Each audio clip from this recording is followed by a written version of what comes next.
तो भगवान सकल उर्वासी, करहि मोहि रघुबर कै दासी। सारे देवताओं को मना के कह रहे हैं कि प्रभु अगर आप सबका आशीर्वाद मेरे ऊपर है तो मैं श्री राम जी के चरणों की सेविका बनना चाहती हूँ। जेहि के जेहि पर सत्य सनेहु, सोते ही मिलई ना कछु संदेहु। जिस पर सत्य स्नेह होता है वो उसको मिलकर के ही रहता है। आप इसको संसार के लौकिक कार्यों में भी ढाल सकते हैं। यदि आप प्रेम से स्नेह से कोई कार्य करते हैं, चाहे वो अध्ययन हो, चाहे वो व्यापार हो, चाहे वो आपका कोई कर्म हो, चाहे किसी भी क्रिया का अभ्यास हो, आप यदि सत्य स्नेह पूर्वक उस कार्य को करते हैं तो लगभग उसमें सफलता निश्चित है। इसलिए हमेशा सत्य स्नेह से, सत्य प्रेम से ही किसी वस्तु को पाने की अभिलाषा करनी चाहिए। और वास्तव में सत्य तो परमात्मा ही है। भगवान कहते हैं कि सत्य और प्रेम से ही ज्ञान की, भक्ति की और अन्य पदार्थों की प्राप्ति होती है। श्रद्धावान लभते ज्ञानम तत्परः संयतेन्द्रियः। श्रद्धावान व्यक्ति को ज्ञान की प्राप्ति होती है, पर ऐसा नहीं है कि श्रद्धा 1 और 2 दिन ही रहे। बोले श्रद्धावान लभते ज्ञानम तत्परः। आपको यदि कुछ सीखना है, कुछ करना है, कुछ पाना है तो आपकी श्रद्धा अडिग रहना चाहिए, सदैव रहना चाहिए, निरंतर रहना चाहिए। ऐसा नहीं कि 2-4 दिन तो बहुत श्रद्धा बढ़ गई और 5वें दिन से फिर श्रद्धा नहीं रह गई। तो जेहि पर जेहि कर सत्य सनेहु, सोते ही मिलई ना कछु संदेहु। जो जिससे प्रेम करता है उसको वो प्राप्त अवश्य होता है, चाहे फिर संसार का प्रेम हो या ईश्वर का प्रेम हो। ईश्वर का प्रेम शाश्वत है और संसार का प्रेम निश्चित रूप से नाशवान है। संसार में कोई भी वस्तु ऐसी नहीं है जो एक जैसी रहती हो। संसरतीति संसारः, जो हमेशा चलता रहता है उसको हम संसार कहते हैं। आज से 20 वर्ष पहले जो स्थिति थी वो आज नहीं है। आज के आगामी वर्षों के बाद जो स्थिति रहेगी वो आज जैसी नहीं रहेगी। कहने का तात्पर्य कि संसार में न धन स्थिर है, न यौवन, न पद, न प्रतिष्ठा, और यहाँ तक कि आकाश, भूमि, वायु इत्यादि इत्यादि ये धीरे धीरे करके विनष्टता की ओर जा रहे हैं। क्योंकि भगवान श्री कृष्ण कहते हैं कि चींटी से लेकर के ब्रह्मा तक का एक दिन अंत होगा। वो बात अलग है कि ब्रह्मा जी का अंत कब होगा, वो बहुत विस्तार की बात है। निश्चित रूप से ब्रह्मा जी का जो एक दिन होता है, एक रात्रि होती है, कहने का तात्पर्य सतयुग, त्रेता, द्वापर, कलयुग, इतना ब्रह्मा का एक दिन होता है। एक चतुर्युगी माने ब्रह्मा का एक दिन, और उतनी ही बड़ी ब्रह्मा की रात्रि होती है। इसलिए हम सभी कहते हैं ब्रह्मणोन्हि द्वितीय परार्धे। तो ब्रह्मा का दिन है और उसका द्वितीय परार्ध अभी चल रहा है। तो कहने का तात्पर्य ये है कि जिसका जिस पर सत्य स्नेह होता है उसको वो वस्तु प्राप्त होती है। इस मंत्र का आप लोग जब भी कर सकते हैं अपनी इच्छित वस्तु को प्राप्त करने के लिए।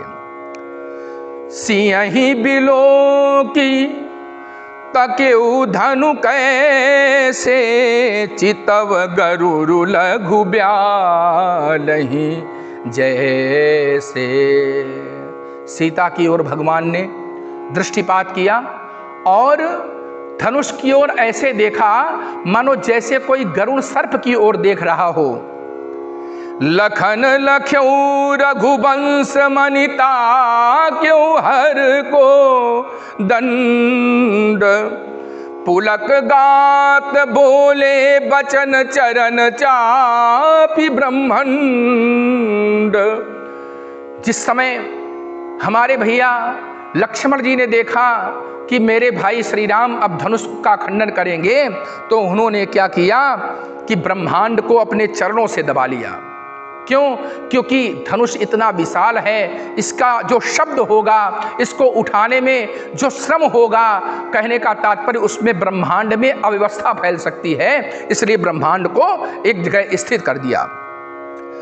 दिशि कुंज रहू कमठ अहि कोला, धरहु धरनी धरि धीर न डोला। राम चाहि शंकर धनु तोरा, होहु सजग सुनी आयसु मोरा। राम जी शिव जी के धनुष का खंडन करने जा रहे हैं, इसलिए हे दिग्पालों, दशों दिशाओं के जो दिग्पाल हैं, इसके अलावा कच्छप है, और जितने भी ब्रह्मांड को धारण करते हैं, उन सबसे सुमेरु पर्वत है, उन सबसे कह दिया है लक्ष्मण जी ने कि ऐसा करना, सभी अपने आप को स्थिर करो, कहीं ऐसा ना हो कि भगवान श्री राम धनुष का खंडन करने जाएं और ये ब्रह्मांड हिलने लगे। चाप समीप राम जब आए नर नारिन, सुर सुकृत मनाए।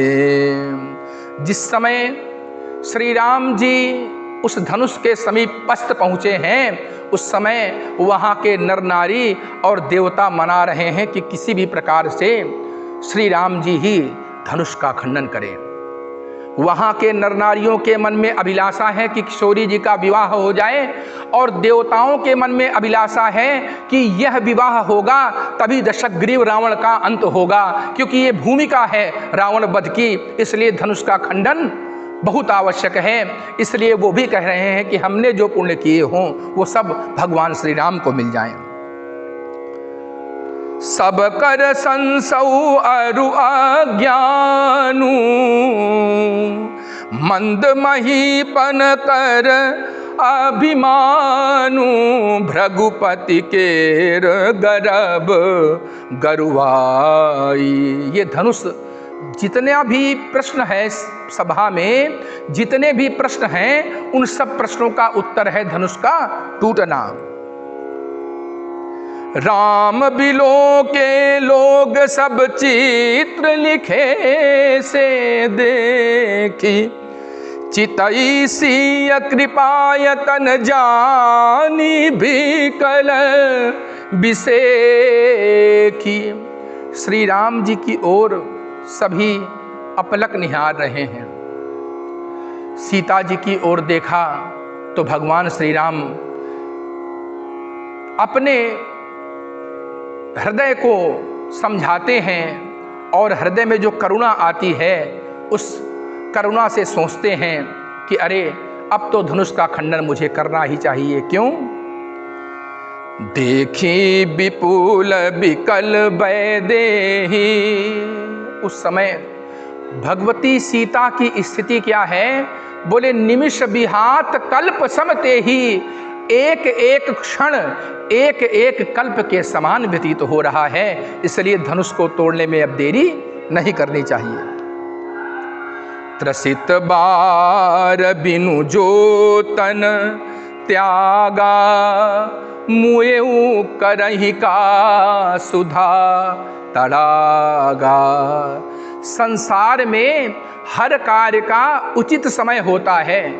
यदि कोई व्यक्ति प्यास के कारण अपने शरीर का परित्याग कर दे, अर्थात समय पर उसे पानी न मिल पाए, तो उसके मृत्यु के बाद फिर अगर अमृत का तालाब भी होगा तो वो क्या कर लेगा उसका?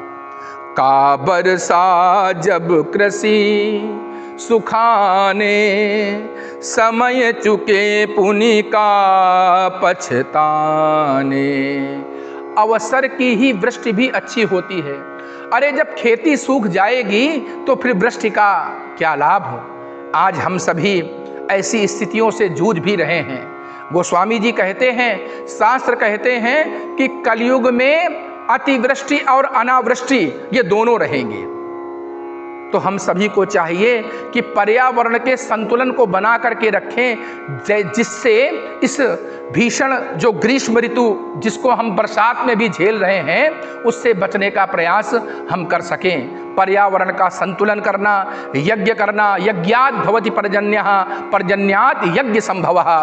कहने का तात्पर्य कि हम पर्यावरण को रक्षित करें तो पर्यावरण हमारी रक्षा करेगा।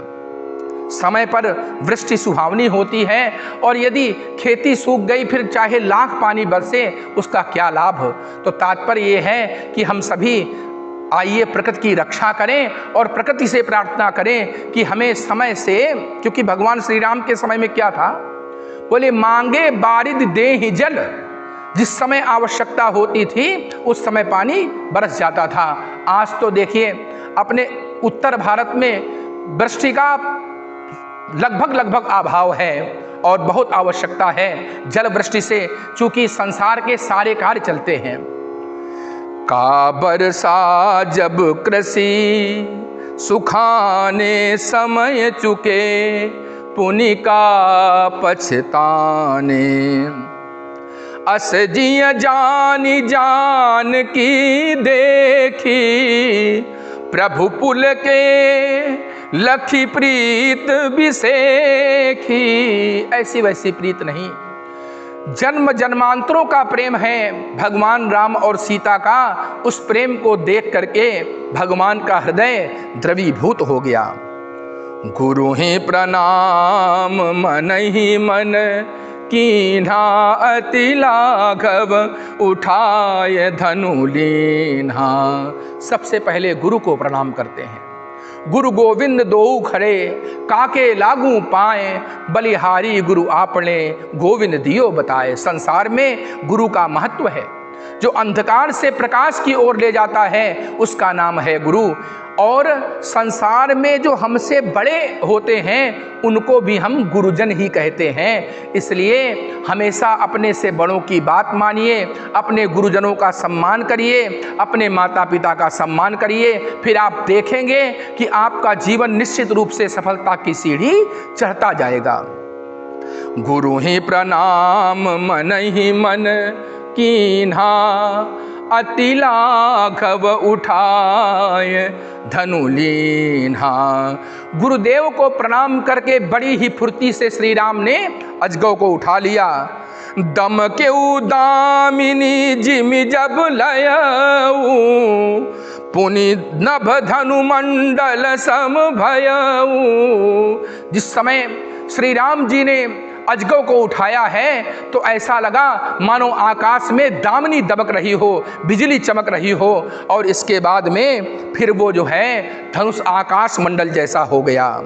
लेत चढ़ावत खैचत गाढ़े, काहू न लखा रहे सब ठाढ़े। उसको ले रहे हैं, खींच रहे हैं, पकड़ रहे हैं, परंतु कोई भी इस कार्य को नहीं देख पाया। काहू न लखा देख सब ठाड़े, सब खड़े हैं। इसके पीछे एक परिस्थिति और भी है। ऋषि दधीच ने देवताओं पर अनुग्रह करने के लिए अपनी अस्थियों का दान कर दिया था। ऐसे ऐसे महान दानी हमारे यहाँ रहे हैं। तो ऋषि दधीच के प्राण इस अजगव में थे। ऋषि दधीच की हड्डी से सारंग धनुष बना, अजगव बना, इंद्र का वज्र बना, गांडीव बना। तो कहने का तात्पर्य कि अजगव में दधीच के प्राण थे, क्योंकि उन्होंने जीवित ही अपनी अस्थियों का दान कर दिया था देवताओं को, क्योंकि देवताओं का कल्याण हो सके, वृत्रासुर का वध हो सके। तो उनको भी मुक्त करना है, इसलिए लेत चढ़ावत खैचत गाढ़े, काहू न लखा रहे सब ठाढ़े। ये परम रहस्य हैं, इन रहस्यों को सभा के लोग नहीं समझ पाए। तेहि क्षण राम मध्य धनु तोरा, भरे भुवन धुनि घोर कठोरा। उसी क्षण भगवान श्री राम जी ने धनुष का खंडन कर दिया। बोलिए सियावर रामचंद्र की। और उस धनुष के शब्द से संपूर्ण संसार में एक ध्वनि व्याप्त हुई। भरे भुवन घोर कठोर रवि, रव बाजी तज मार्ग चले। चिक्करहि दिग्गज डोल मही अहि, कोल कूरम कलमले। सुर असुर मुनि कर कान दीन्हे, सकल बिकल विचारहि। कोदंड खंड्यौ राम तुलसी, जयति बचन उचारहि। इतना तेज शब्द हुआ, ब्रह्मांड में व्याप्त हुआ है वो शब्द। सबने अपने कान बंद कर लिए तो आवाज आई, कोदंड खंड्यौ। किसने धनुष को तोड़ा?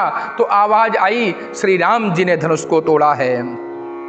शंकर चाप जहाज, सागर रघुबर बाहुबल।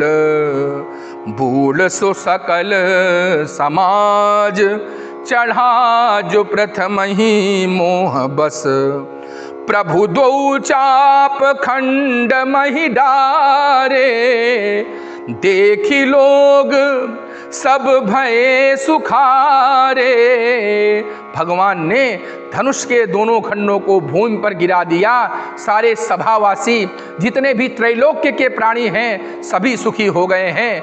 एक बार बोलिए सियावर रामचंद्र की जय।